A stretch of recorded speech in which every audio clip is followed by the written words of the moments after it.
Okay, so I know it's already day 6, even in North America. This is day 5. These fights are pretty cool and all. It's not a lot of time to experiment with the fights and make a video and get it up there. And I did not do it in time, so my apologies for that. I did kill both bosses though. So you can see here, no one's even run it this first thing in the morning. In this one, there is a row of invulnerable. You cannot hurt tanks in the front. And then there's 4 enemies in the back. One of the forest guards that has the 2 shields, and then 3 trash. So I just threw together a team. I kind of knew what the map was because I had seen the tooltip from European or an Asian server. But so this one I was just going to run it once just to see exactly where everything is and get a feel for it. The first very obvious solution would be to jump over the line with a devil and a black knight. I happen to have my devil weapon 1 star below where it starts burning, just because I've been slowly leveling that up. I also have maxed out Lord Heart BKs, so I happen to have the perfect lineup for this. As you can see actually here on the second try, I was not expecting to at all, but I kill it. Now fighting the forest guards is the same as fighting the black guards in that it's all about defense reduction. There's a reason why defense reduction doesn't work in Dragon Invasion or guild bosses, or like the Cove event bosses last year. It's a percentage debuff, so no matter how much defense you give something, if defense reduction works on it, you're going to be able to get it over 100% defense reduction up on it, even if it has, you know, an extra 50% defense or something. And seeing as a neutral tank is the champion being released during this event, it makes sense that it has a heavy defensive focus. So in addition to just getting the defense reduction, there's 2 issues. One, with the forest guard, there's the debuffs that will apply the second shield. That's stun, burn, bleed, time stop, freeze, and maybe one more. I think that's all of them though. So we want sources of defense reduction that are not going to apply any of those effects. It's possible to do it with them that apply the effects because the cooldown is longer than the duration on that shield, but then you're going to need luck or really precise timing to have the window to do damage. The other issue is that you need to be able to apply it on something in the back row without being able to kill anything in the front row. So there's a couple ways to do it. What I was trying to do here was to get the melee to turn around after my Black Knight and Devil, and everything be bunched up so that area of effect, defense reduction, and DRR would be able to hit the back row. Because if melee has hard targeted Devil or Black Knight, and then they jump, they will turn around and bunch up to that effect. That's why I brought the Dragon Golem, hoping that nothing would run in front of them, and they would be the first target of the melee. But obviously the Dragon Golem itself still moves, so that did not work. However, the Regnant Archer is still reaching it with its defense reduction. Actually, I think it automatically puts it on whatever has the lowest HP percentage, which at this point will be the boss. Now, the cool thing about these fights is, okay, so you get 2,400 for doing the trash, and then if you beat on the boss and do a little bit of damage, so Krakens are going to score a little bit higher because of their raw power gets through a little bit more of the shield, so they get, 25.5 instead of 25.4 or whatever, and they beat people with lower power. The thing is, though, if lower VIP people or lower power people realize, oh, I need to stack defense reduction, then they beat the Krakens, who don't understand that. So I had shown in the video for the first 4 days that there were 2 of the guys who are higher power than me, I'm 4th power on my server, had scored lower than me. After I put out the video, a VIP 0 and a VIP 3 both on my server had ran it and beat those Krakens, because, not by much, but it goes by rank, not by score, so it doesn't matter. In my opinion, that's good design. If 2 players both apply strategy or neither one apply strategy, the whale's going to win. But if the whale just tries to brute force it, a lower VIP player that employs a good strategy can win. So good job on that, Ubi. I'm going to tear you apart on the tooltips later, though.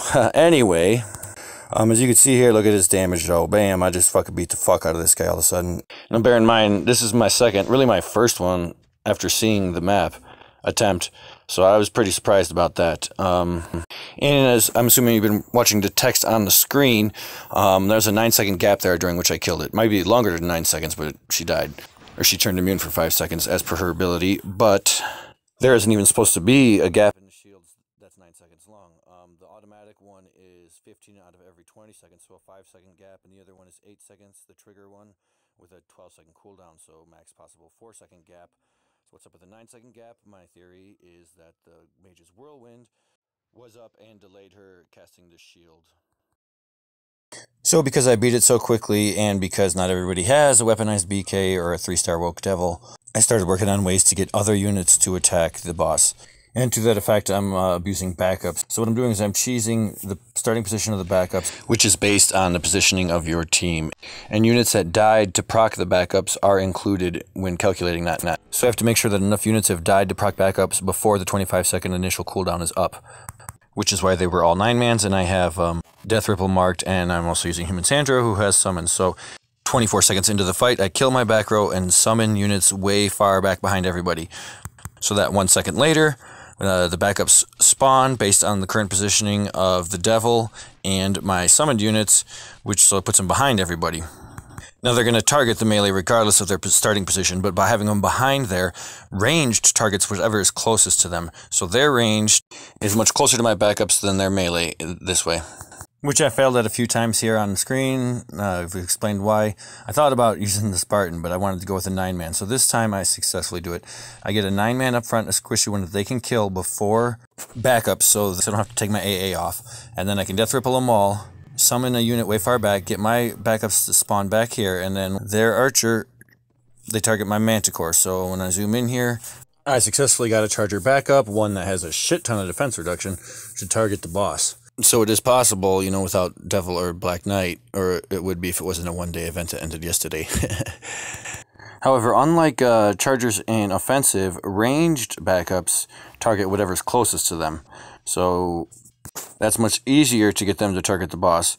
And with the 2 ranged plus Manticore, you can still bring Manticore, because even if he doesn't target the boss, you lose some of the defense reduction, but he does this venomous sputtering on his first attack after being spawned in backups, which is a global 45% defense reduction. Another benefit to Human Sandro, I don't think I mentioned this yet, is his ult does defense reduction. So I think I would have killed him, but not that run. That one was a fail because the Black Knight's fucking weapon breaks his targeting, which I may have mentioned a million goddamn times. And the details of exactly why we're on the screen. But here's a successful, well, I didn't kill it, but a good run showing the potential of Human Sandro on this boss.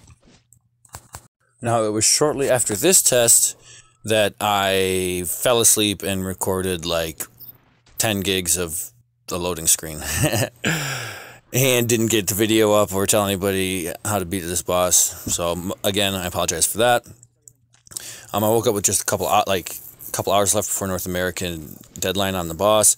I actually only scored about this much on my second 2 runs. I didn't kill her quite because I had minutes left by the time I finally did it. I did run some more testing. I'm just really quick. I know it's getting long, but some of this info will be useful, I'm sure, for tomorrow's boss and other things in the future.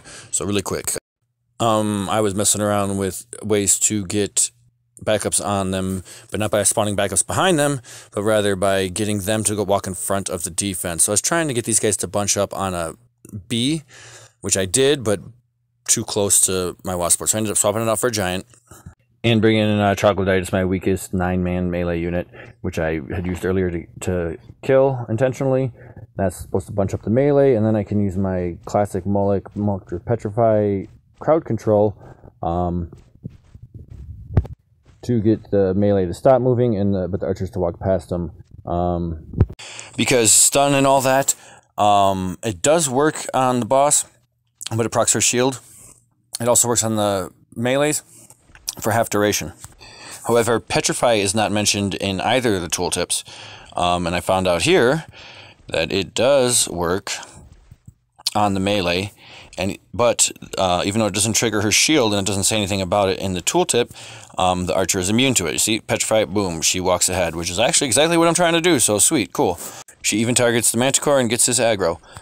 So then I get to thinking, well, instead of trying to petrify not her, everyone else but not her, well, I could still try and do that, but I don't have to have her outside of the area of effect because she's immune to it, so great. Time stop, though, however, does trigger her shield and does have half duration for the melee. Also, doing it this way, the trash is still alive, and Mullick doesn't really have any spell damage to take him out. So I thought, hey, what about Sephiroth, right? Sephiroth, or whatever that bitch's name is.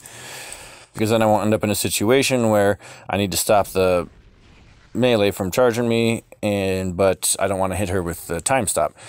So I had to mark a summon spell to get them to bunch up, which failed there. But I eventually got it by, summoning it a little bit earlier and stunning the guy in his lane. Because the person in the lane has my giant as a hard target. The rest of them just have him as a soft target. They're heading towards him unless they come across something else. So then, when I do successfully pull it off here, I discover that while she's immune to petrify, the boss can get freaking crystallized or whatever. It shouldn't even be crystallized. It should be petrified because she wasn't under the effects of petrify when it hit her, but you can see she froze. So now I'm like, oh, hell.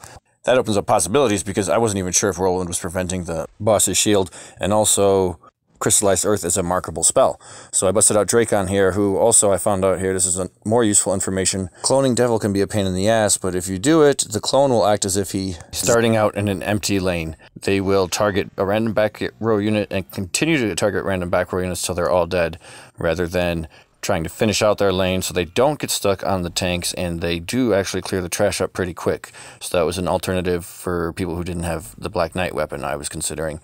But then I found out here, the marked Crystallized Earth does not work on the bitch. Even if marked on someone who has Petrify and used both of them. I'm not going to show all the video, but I tested it. Only Sephiroth herself can crowd control these bosses with Crystallized Earth. And that is something like Whirlwind that comes up in lots of situations. It's a unique crowd control that works lots of times even when crowd control is not supposed to work. And so now, finally, for day 6, I was running it right away in the morning, 5:30 in the morning.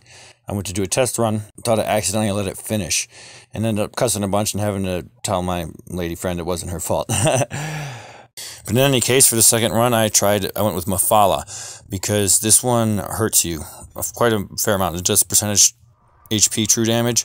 And I did have units die. You can see here my Regnant Pirates died right away and got brought back by Res. I'm using DC because of this burst spell thing. I could basically keep up non-stop. Holy Shields are thrown back here and there, and Mephala's awesome. I've been over this before. Also, it's proccing Magic Awakes every time she does it. So if you're having trouble dying, Mephala is an option. And then when I did Mephala, I was looking at the stats here like, oh, okay. And I realized, wait a minute, my score almost basically doubled. It's because I didn't accidentally let the first run finish.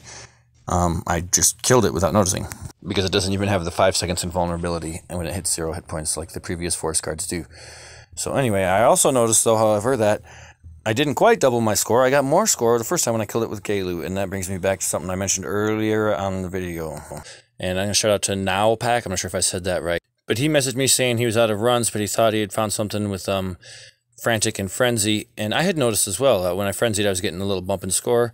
I'd kind of just figured it was my Naga's Magic Awake maybe, or, I was using every unit. I wasn't about to bring a bunch of tanks to try and get a few points. But I had noticed it as well. So when I killed the day 5 boss, I was sitting there. It's 5 second invulnerable, and Frenzy came up, and I thought, hell, I'll just test it really quick. And I frenzied these melee back here. Since the boss is dead, I can't get any points from that. I could isolate it, and I got 5 million. I got some points from frenzying my own troops. And in fact, I got quite a few of them by doing the boss. I wish the recorder had worked in the first run, but the second run with Mephala scored significantly less. And Mephala always will, because she can't frenzy herself. Death Rippling my own troops didn't work. Nowpack said he tested Earthquake, it didn't work. But he also said he tested Frantic, and it did work. So I lost potential points by running Mephala.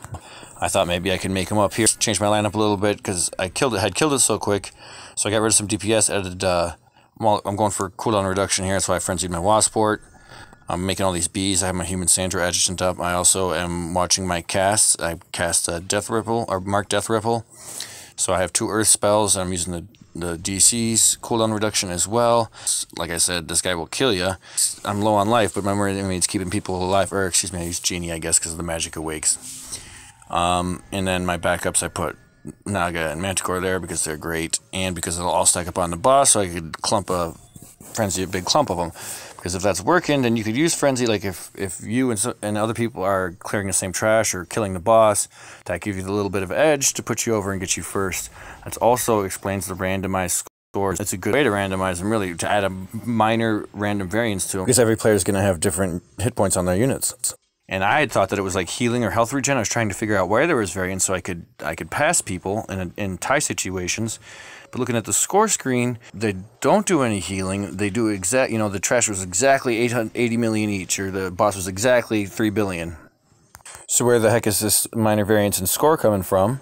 Well, it's coming from those frenzies. If you can't beat it, you could do Mephala and do better. But if other people are doing that, you could beat them by doing Gelu and getting more frenzies, or frenzying shit with higher hit points. Wasn't able to test it beyond this one run because the 5-second invulnerability is gone. So it's like, oh, am I going to break such and such score? Oh, I did, but it's over. And I did improve my score, not by a whole lot, mostly because I had to frenzied Wasport twice to get the bees up, and I frenzied Genie to stay alive. But I definitely could have set that up, if I was trying to beat past someone. If anyone here is trying to pass somebody, there's the ticket. Thanks to Nowpack for that, and I'll go ahead and wrap this up. One more boss fight tomorrow. I know this was a long video, but a lot of this stuff is useful in other situations. Thanks for watching. Sorry it was late. Hope it helps some people and everybody enjoys the anniversary event so far. I'm pretty pleased. So thanks again.